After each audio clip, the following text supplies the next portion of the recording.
Honours study में आप सभी का स्वागत है। कक्षा 9 एनसीईआरटी गणित में हम प्रश्नावली 8.1 हल कर रहे हैं, जिसका ये प्रश्न क्रमांक 6वां है। प्रश्न कहता है कि समांतर चतुर्भुज ABCD का विकर्ण AC कोण A को समद्विभाजित करता है। आकृति 8.19 में दिया गया है। दर्शाइए कि यह कोण C को भी समद्विभाजित करता है और ABCD एक समचतुर्भुज है। तो हमको बुक में इस तरह की आकृति दी गई है। ABCD यह एक समांतर चतुर्भुज हमको दिया गया है, ठीक है, जिसमें AC जो विकर्ण है इस वाले कोण A को समद्विभाजित करता है, मतलब ये समान दो भागों में बांटता है। अगर ये पूरा यहाँ से यहाँ तक 90 अंश का कोण है तो इसका आधा ही 45 का ये रहेगा, 45 का ये रहेगा, इस तरह से। और हमको सिद्ध करना है कि यही वाली लाइन AC जो है वो C को भी समान दो भागों में बांटती है और ये पूरा जो त्रिभुज है ये एक समचतुर्भुज भी है, ठीक है। तो समचतुर्भुज की परिभाषा क्या होती है? तो हमने जैसे कि पहले देखा था कि वह समांतर चतुर्भुज जिसकी सभी भुजाएं बराबर हों। तो हमें इस सभी भुजा बराबर भी बताना है और ये कोण C को भी समद्विभाजक बताना है, ठीक है। तो हल डालकर जो हमको प्रश्न में दिया गया है वो सभी चीज़ें यहाँ पे हम लिखेंगे। दिया गया है ABCD एक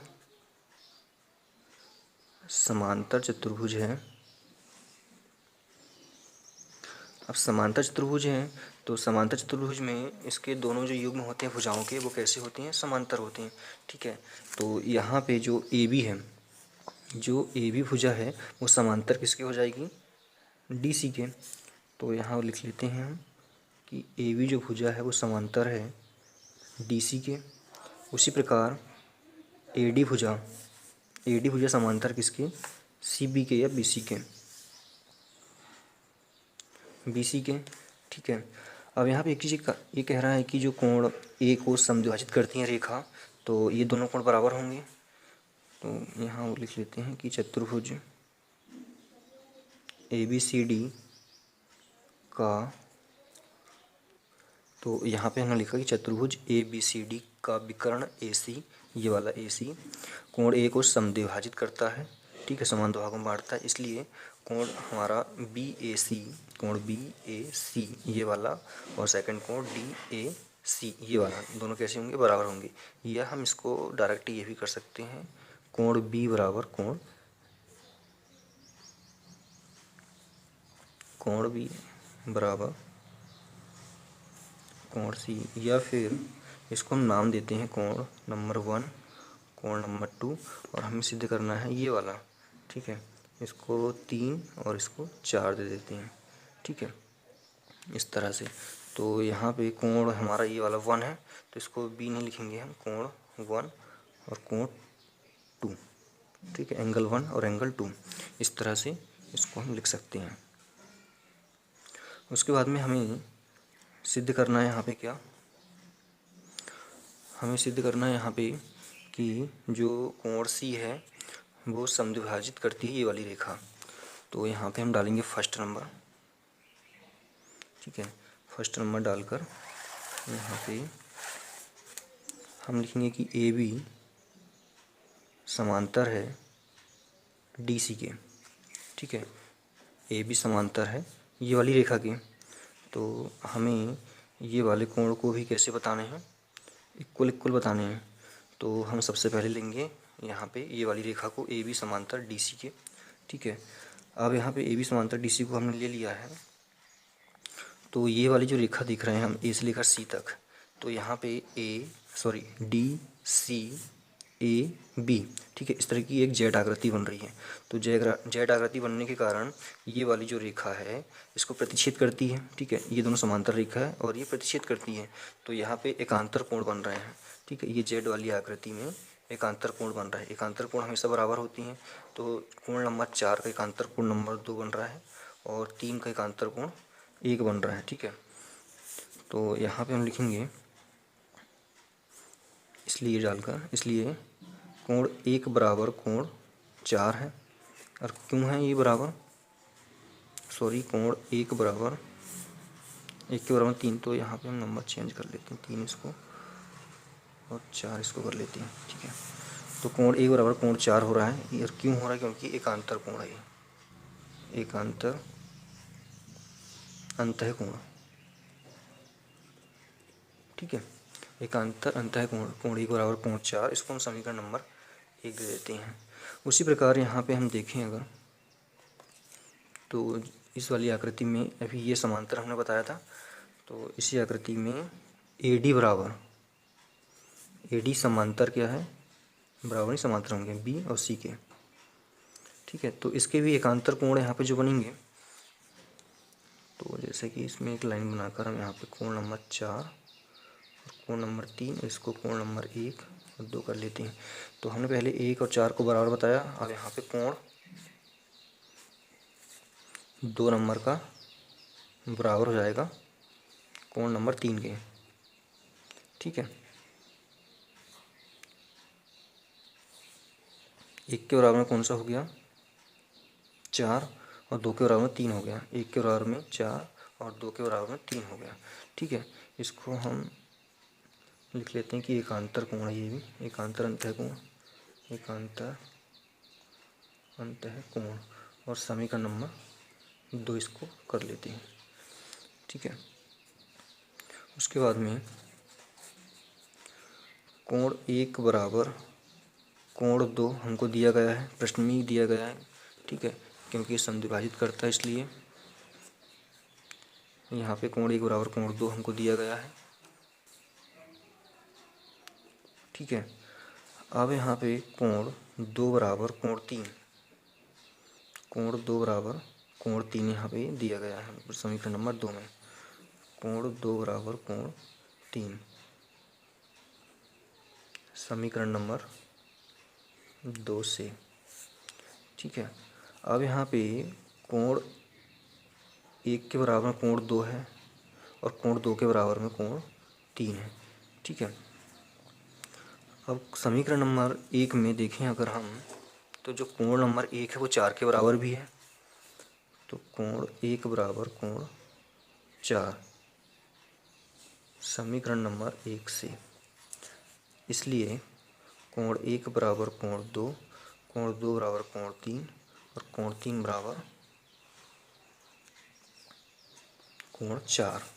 ठीक है, ये हो गया समीकरण नंबर 4 हमारा। तो हमें सबसे पहले यही सिद्ध करना था कि जो कोण है AC, जो AC को, यह AC को समद्विभाजित करती है, ये वाली रेखा जो है इसको भी समद्विभाजित करती है। तो जब यहाँ पे चारों कोण बराबर आ गए हैं तो हम कह सकते हैं कि अतः कोण 3 बराबर कोण 4, कोण 3 बराबर कोण 4। तो रेखा AC कोण C को भी समद्विभाजित करती है। ठीक है, ये हमने पहला सिद्ध कर लिया। अब हमें सेकंड में सिद्ध करना है। सेकंड में क्या सिद्ध करना है कि जो चतुर्भुज हमारा ABC एक समचतुर्भुज है, और समचतुर्भुज की परिभाषा होती है कि इसकी सभी भुजाएं कैसी हो? बराबर हो। ठीक है, ये हमको अब सिद्ध करना है। अब हमने यहाँ तो सिद्ध कर लिया कि ये चारों कोण यहाँ पे बराबर है। अब हमें प्रश्न क्रम इसका जो दूसरे का आंसर ढूंढने के लिए हमें अब अलग अलग यहाँ पे त्रिभुज लेने पड़ेंगे। तो सबसे पहले हम त्रिभुज लेते हैं A, B और C। ठीक है, A, B और C। तो इन त्रिभुज में जो कोण B है, कोण नंबर 2 है, वो किसके बराबर है? कोण नंबर 4 के। ठीक है, लेकिन हमने एक प्रमेय पढ़ा था अध्याय 7 में, 7.3 प्रमेय नंबर थी कि किसी त्रिभुज के बराबर कोणों के सम्मुख भुजा भी बराबर होती है। तो कहने का मतलब ये है कि अगर ये कोण आपका इस कोण के बराबर है तो ये वाली जो भुजा है इसके सामने की, वो इस वाली भुजा के बराबर होगी। ठीक है, तो यहाँ पे हम लिख सकते हैं कि त्रिभुज ABC में AB बराबर बी सी, ए बी बराबर बी सी, ठीक है। क्यों है? क्योंकि प्रमेय नंबर 7.3, प्रमेय 7.3 कहती है कि सम्मुख कोण यानी किसी त्रिभुज के अगर कोण बराबर है तो उसकी सम्मुख भुजा भी बराबर होगी। जब ये वाला कोण इसके बराबर है तो इसकी सम्मुख भुजा कौन सी? ये वाली, और इसकी सम्मुख भुजा ये वाली, दोनों कैसी होंगी? बराबर होगी, ठीक है। ये हमने निकाल लिया। और कह सकते हैं कि ए बी बराबर सी डी, ए बी बराबर सी डी, ठीक है। अब ये क्यों बराबर है? क्योंकि ये समांतर चतुर्भुज के सम्मुख भुजा है। समांतर चतुर्भुज की सम्मुख भुजा हमेशा बराबर होती है, सम्मुख भुजा है इसलिए, ठीक है। उसी प्रकार बी सी बराबर डी ए, उसी प्रकार बी सी बराबर डी ए। अब ये भी समांतर चतुर्भुज की सम्मुख भुजा है, समांतर चतुर्भुज की सम्मुख भुजा है,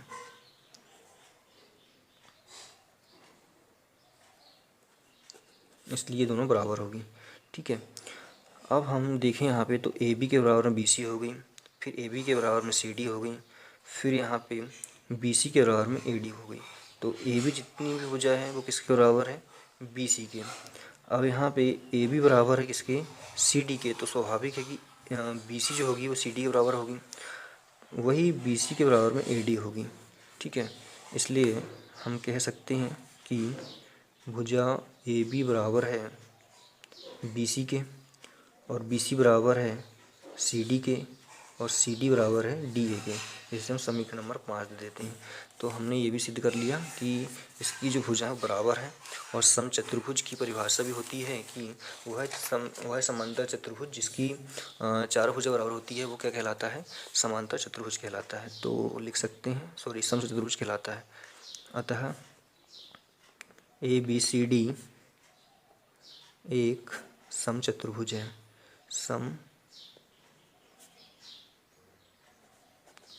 चतुर्भुज है, ठीक है। तो ये हमारा प्रश्न 6वां कंप्लीट होता है। इसका स्क्रीनशॉट आप लेना चाहें तो यहाँ से लीजिएगा। थोड़ा लंबा सवाल है ये, आपको समझ में आया कि नहीं कमेंट सेक्शन में ज़रूर बताएं। और जल्द से हमारा चैनल सब्सक्राइब कीजिएगा, और अगला वीडियो पाने के लिए बेल आइकन प्रेस का ऑल सेलेक्ट कीजिए, ताकि यहाँ से जो भी वीडियोस डाले जाएँ वो आपको तुरंत प्राप्त हो जाएँ। धन्यवाद।